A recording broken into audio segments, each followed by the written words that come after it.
శుక్లాం బ్రహ్మవిచారసారపరమామాద్యాం జగద్వ్యాపినీం వీణాపుస్తకధారిణీమభయదాం జాడ్యాంధకారాపహాం హస్తే స్ఫాటికమాలికాం విదదతీం పద్మాసనే సంస్థితాం వందే తాం పరమేశ్వరీం భగవతీం బుద్ధిప్రదాం శారదాం. శ్రీ మహాగణాధిపతయే నమః. శ్రీ మహాసరస్వత్యై నమః. శ్రీ గురుభ్యో నమః. 2024 సంవత్సరము డిసెంబర్ మాసంలో సింహరాశిలో జన్మించినటువంటి వారికి, అంటే సింహరాశి జాతకులకు గోచార ఫలితాలు ఎలా ఉన్నాయో తెలుసుకుందాం. ఈ డిసెంబర్ మాసంలో సింహరాశి వారికి సూర్యుడు 4-5 స్థానాల్లో సంచరిస్తున్నాడు. అంటే అర్ధాష్టమ స్థానం, పంచమ స్థానం ప్రతికూలంగా ఉంటుంది. కుజుడు ద్వాదశ స్థానంలో ప్రతికూలంగా ఉన్నాడు. బుధుడు చతుర్థ స్థానంలో అనుకూలంగా ఉన్నాడు. గురువు దశమ స్థానంలో ప్రతికూలంగా ఉన్నాడు. శుక్రుడు షష్టమ స్థానంలో ప్రతికూలంగా ఉన్నాడు. శనేశ్వరుడు సప్తమ స్థానంలో సంచరిస్తున్నాడు, ప్రతికూలంగా ఉన్నాడు. రాహు అష్టమ స్థానంలో ప్రతికూలంగా ఉన్నాడు. కేతువు 2వ స్థానంలో ప్రతికూలంగా ఉన్నాడు.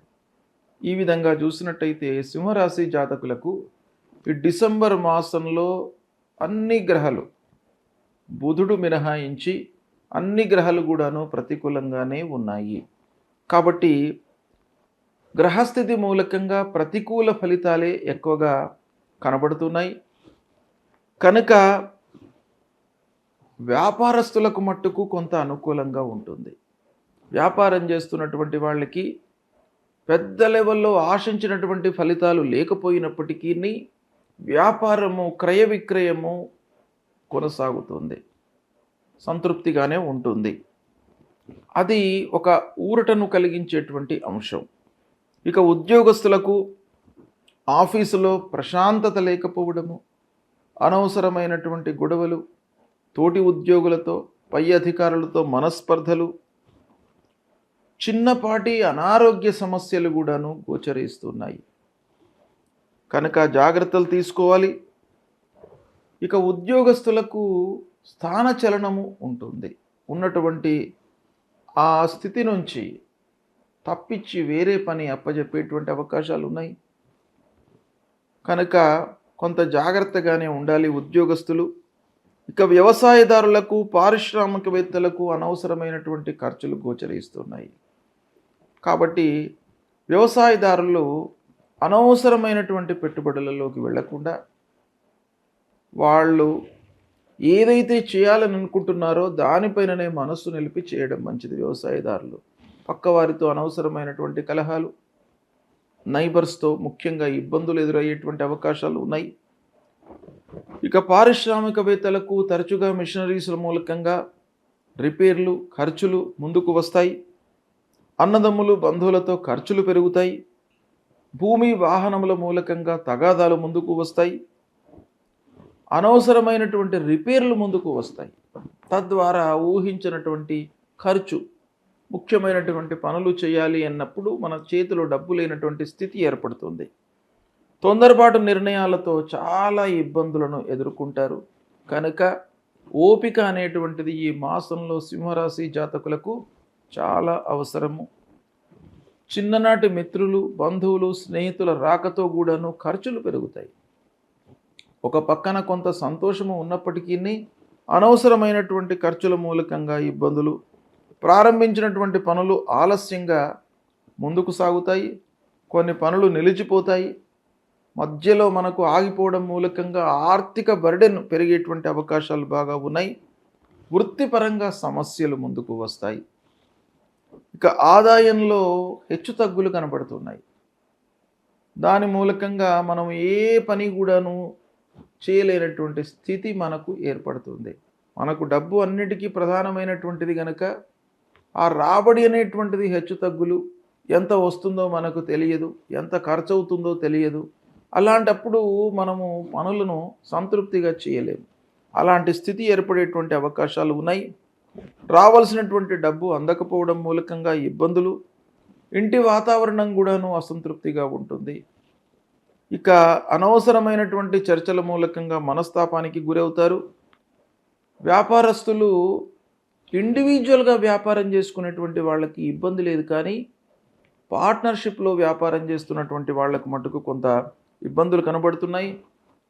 ఆకస్మికమైనటువంటి ఆటంకాలు, ప్రయాణాల వలన ఖర్చులు, అలసట, శారీరక ఇబ్బందులు, మానసిక ఇబ్బందులు, అనవసరమైనటువంటి ఆలోచనలు, భయాందోళనకు గురి కావడము, ఇలాంటివన్నీ కూడాను ప్రతికూలమైనటువంటి ఫలితాలు ఎక్కువగా కనబడుతున్నాయి. కనుక జాగ్రత్తగా నిర్ణయాలు తీసుకోవాలి.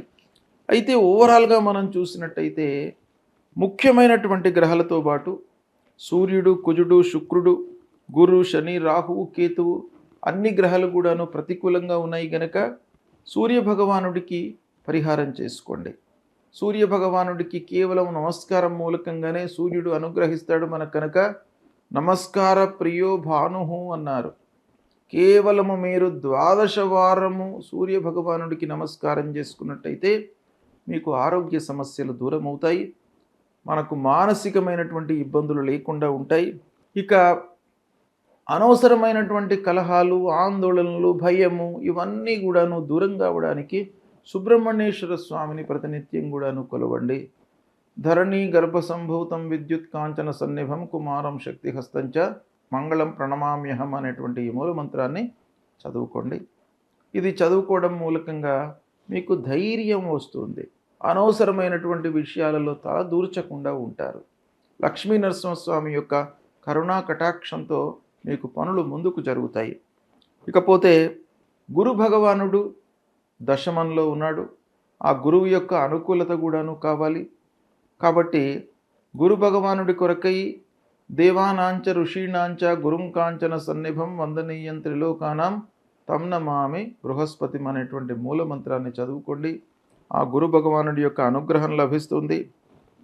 ఇక మహాలక్ష్మి అమ్మవారిని కొలవండి. ప్రతినిత్యం కూడాను మహాలక్ష్మి అష్టోత్తరాన్ని చదువుకోండి. అమ్మవారికి కుంకుమ పూజ చేసుకోండి. తద్వారా మీకు ఇంటిలో ఇబ్బందులు లేకుండా ఉంటాయి. ఆదాయము మనకు హెచ్చుతగ్గులు లేకుండా ఉంటాయి. కొంత కలిసి వస్తుంది. ఇక ఆంజనేయ స్వామి దేవాలయానికి వెళ్ళండి. ఆంజనేయ స్వామిని కొలవండి. హనుమాన్ చాలీసా పారాయణం చేసుకోండి. తద్వారా మీకు అన్నీ కూడాను కలిసి వస్తాయి. ముఖ్యంగా అమ్మవారిని కొలవండి. దుర్గామాతను కొలవండి. దృష్టి దోషాలు లేకుండా ఉంటాయి. భయం దూరం అవుతుంది. ఆందోళనకు గురి కాకుండా ఉంటారు. మానసిక శారీరక ఇబ్బందులు లేకుండా ఉంటాయి. కాబట్టి దుర్గామాత దేవాలయానికి వెళ్ళండి. విఘ్నేశ్వరుణ్ణి పూజించండి. ఈ విధంగా చేసినట్టయితే మీకు కొంత ఊరట లభిస్తుంది. భగవంతుడి యొక్క అనుగ్రహం లభిస్తుంది. చెడు ఫలితాలు తక్కువ మోతాదులో మీకు సంభవించేటువంటి అవకాశాలు ఉంటాయి. కాబట్టి ఈ చెప్పినటువంటి పరిహారాలను మీరు పాటించండి. శుభ ఫలితాలను పొందుతారు. శుభం.